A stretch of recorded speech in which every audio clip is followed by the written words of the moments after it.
नमस्कार दोस्तों, performance class channel पे आपको स्वागत है।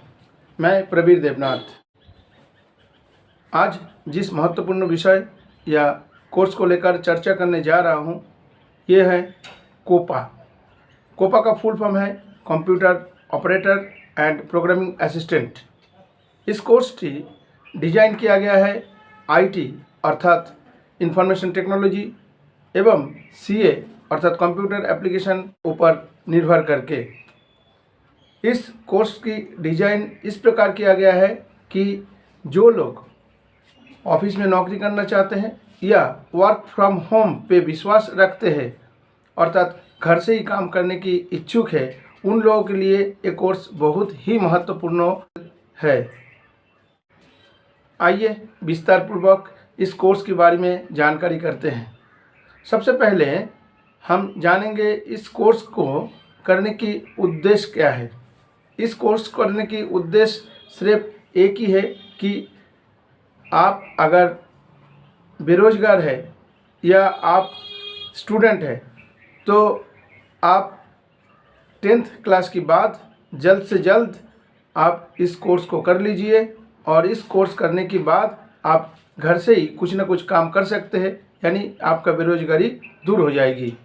इस कोर्स के माध्यम से बहुत सारे चीज़ों की ऊपर अध्ययन करवाया जाता है और सिखाया जाता है, जो कि आज के समय में बहुत ही ये इकोनॉमिकल वैल्यूएबल कोर्स के रूप में मान्यता प्राप्त कर चुकी है। कोपा कोर्स करने की एलिजिबिलिटी क्या है? कोपा कोर्स करने की एलिजिबिलिटी में आप मिनिमम 14 साल की एज होना चाहिए और 10th स्टैंडर्ड पास आउट होना चाहिए, 50% मार्क्स होना चाहिए। आपको कंप्यूटर की विषय में इंटरेस्ट होना चाहिए। ये तो गया एलिजिबिलिटी बात। अब आते हैं कोर्स कितने दिन की कराया जाता है। ये कोर्स 1 साल के लिए कराया जाता है और 1 साल में 2 सेमिस्टर होते हैं। इस दोनों सेमिस्टर में इस कोर्स को पूरा किया जाता है। अब जानेंगे कोपा कोर्स में कौन कौन सी विषय सिखाया जाता है जिससे कि आपकी भविष्य सुनहरा हो सकता है। कोपा आईटीआई कोर्स को मेनली 3 भागों में विभक्त किया गया है। इस 3 प्रकार जो विषय हैं, इस अध्ययन से, प्रैक्टिकल ट्रेनिंग से एवं डेवलपमेंट स्किल से आप इस कोर्स को हासिल करने के बाद और सफलतापूर्वक संपन्न करने के बाद आप कोई ना कोई आपको जॉब मिलने की गारंटी है। अब ये जो 3 प्रकार में भाग किया गया है इस कोर्स को सिखाने के लिए, तो ये तीनों प्रकार में क्या क्या सिखाया जाता है, क्या क्या किया जाता है, आइए उसके बारे में चर्चा करते हैं।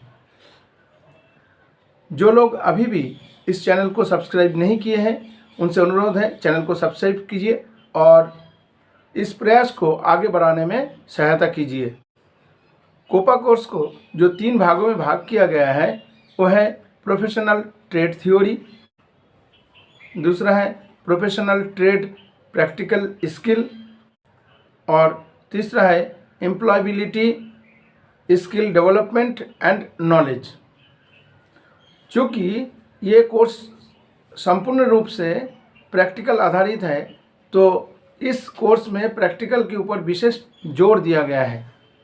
अब हम जानेंगे एक एक करके कि इसमें क्या सिखाया जाता है और क्या क्या कराया जाता है, जिससे कि आगे की रास्ता आपको आसान हो जाता है काम मिलने के लिए। प्रोफेशनल ट्रेड थ्योरी नॉलेज में सबसे पहले एक अनजान व्यक्ति को कंप्यूटर की अलग अलग चीज़ों के बारे में जानकारी दी जाती है और इसके अलग अलग उद्देश्य और अलग अलग कार्य के संपर्क में अवगत कराया जाता है। अर्थात कंप्यूटर की अलग अलग जो कंपोनेंट है उस कंपोनेंट के बारे में जानकारी दी जाती है। सेकेंडली, कंप्यूटर के ऑपरेशन के लिए जो मुख्य कंप्यूटर ऑपरेटिंग सिस्टम यानी माइक्रोसॉफ्ट विंडोज़ इस्तेमाल किया जाता है उसके बारे में विस्तृत जानकारी दी जाती है और माइक्रोसॉफ्ट विंडोज़ में आपको सॉफ्टवेयर को कैसे इंस्टॉल किया जाता है उसके बारे में अध्ययन कराया जाता है। डेटाबेस सिस्टम, डॉज, लिनक्स के बारे में अध्ययन कराया जाता है। नेटवर्क सिस्टम और नेटवर्क के बारे में विस्तारित जानकारी दी जाती है। एक एक्सपर्ट टेक्नीशियन के रूप में कंप्यूटर में काम करने के लिए अलग अलग जॉब ओरिएंटेड कोर्स को सिखाया जाता है, जैसे कि e commerce concept, tally, book keeping, etcetera etcetera. इसके अलावा भी HTML, CCE, VBA, जावा स्क्रिप्ट की बारे में काफ़ी विस्तारपूर्वक अध्ययन करवाया जाता है, जिससे कि प्रार्थी आसानी से कंप्यूटर को हैंडल कर सके। साथ साथ वेब डिज़ाइन, साइबर सिक्योरिटी के बारे में भी जानकारी दी जाती है। इस कोपा कोर्स के बारे में जो 3 मेन विषय हम लोग चर्चा कर रहे हैं, जैसे कि प्रोफेशनल ट्रेड, थ्योरी, नॉलेज के बारे में हम लोग चर्चा कर चुके हैं। तो ये कोर्स भारत सरकार की जो DGT, director general of training, मंत्रालय से डिज़ाइन किया गया है, अर्थात भारत सरकार अनुमोदित एक विशेष कोर्स है। इस कोर्स में हम लोग जो जो चीज़ अध्ययन कर रहे हैं, उस चीज़ को किस प्रकार इस्तेमाल किया जाता है, उसका प्रैक्टिकल ट्रेनिंग चरणबद्ध तरीक़ा से सिखाया जाता है। इस प्रैक्टिकल ट्रेनिंग में हम लोग क्या क्या सीखते हैं, आइए उसके बारे में जानते हैं। इस प्रैक्टिकल ट्रेनिंग में सबसे पहले तो MS विंडोज़ को ऑपरेशन, MS विंडोज़ जो सॉफ्टवेयर है, इस सॉफ्टवेयर की जो अलग अलग चीज़ है, यानी इस सॉफ्टवेयर में जो अलग अलग काम के हिसाब से जो अलग अलग चीज़ बने हुए हैं, उस सारे चीज़ों की इस्तेमाल करना हम लोग इस कोर्स के माध्यम से सीखते हैं। विंडोज़ ऑपरेटिंग सिस्टम की अलग अलग एप्लीकेशन और इसका ऑपरेशन सीखते हैं। दूसरा, DOS, CLI, Linux operating system को ऑन हैंड्स इस्तेमाल करना सीखते हैं। सारे ज़रूरी चीज़ों को डाउनलोड करना, अपलोड करना और उसको डेटाबेस में संरक्षण करना, अर्थात रिजर्व करना भी हम लोग बाई हैंड प्रैक्टिकल के द्वारा सीख लेते हैं। इमेज को एडिट करना, पावर पॉइंट प्रेजेंटेशन प्रस्तुत करना प्रैक्टिकल के द्वारा ही सीखते हैं। इसके अलावा भी वेब पेज क्रिएट करना, डिज़ाइन करना, इंटरनेट की हेल्प से उसको इस्तेमाल करना, साइबर सिक्योरिटी को ध्यान में रखते हुए इस कोर्स में डाटा के आदान प्रदान करना भी हम लोग सीख लेते हैं। एम्प्लॉयबिलिटी डेवलपमेंट स्किल और नॉलेज के माध्यम से कम्युनिकेशन करना, इंग्लिश लिटरेसी को इस्तेमाल करना, Microsoft Windows, Microsoft Office, Microsoft Excel, Microsoft Word, इस माइक्रोसॉफ्ट की जो अलग अलग वैरायटी है इसके बारे में भी जानकारी इस कोर्स के द्वारा दी जाती है। इस कोर्स की एम्प्लॉयबिलिटी स्किल की द्वारा अलग अलग इक्विपमेंट की इस्तेमाल करना, बिजनेस हेल्थ डेवलप करना और सिक्योरिटी को ध्यान रखते हुए आगे बढ़ना ही डेवलपमेंट स्किल के द्वारा जानकारी दी जाती है। अब जानते हैं जी कोपा कोर्स है, इस कोर्स की भविष्य क्या है। ये कोर्स करने के बाद हम 2 रास्ता चुन सकते हैं। पहले तो ये है कि भविष्य को और उज्जवल और सुंदर तरीक़ा से जीने के लिए हायर स्टडीज़ के माध्यम से क्वालिटी बढ़ा सकते हैं और आगे की रास्ता आसान कर सके। दूसरा रास्ता ये है कि इस कोर्स की तुरंत बाद कोई ना कोई जॉब करके आर्थिक रूप से सेल्फ एम्प्लॉयमेंट पा सके, लाइफ को आगे बढ़ा सके और आर्थिक रूप से लाभान्वित हो सके। इस कोर्स करने के तुरंत बाद हम लोग हायर स्टडीज़ के लिए कुछ कोर्स और कर सकते हैं, जैसे कि DCP अर्थात डिप्लोमा इन कंप्यूटर प्रोग्रामिंग, अथवा जो लोग ग्रेजुएशन करके कोपा कोर्स करते हैं उनके लिए भी PGDCP अर्थात post graduate diploma in computer programming course किया जा सकता है। और जावा लैंग्वेज में अधिक से अधिक जानकारी के लिए जावा लैंग्वेज की अलग ट्रेनिंग लिया जा सकता है।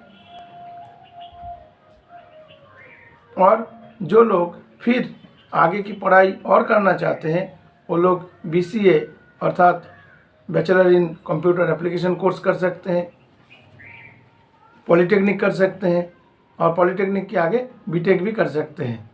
अर्थात अगर कोई पढ़ाई करना चाहे तो उसके लिए कोई रोक टोक नहीं रहता है। एडवांस स्टडीज़ के बाद हम लोग अभी चर्चा करेंगे अगर जो लोग जॉब करना चाहते हैं तुरंत बाद उन लोगों को किस प्रकार जॉब मिल सकता है। पहला तो ये है कि गवर्नमेंट जॉब भी मिल सकता है और प्राइवेट जॉब भी मिल सकता है। मैं मेनली रेल, भेल, IOCL, HAL इस प्रकार संस्था में आपको गवर्नमेंट जॉब मिल सकता है जहाँ पे कोपा कोर्स को काफ़ी महत्वपूर्ण रूप में देखा जाता है। और प्राइवेट सेक्टर में इस जॉब की भरमार है।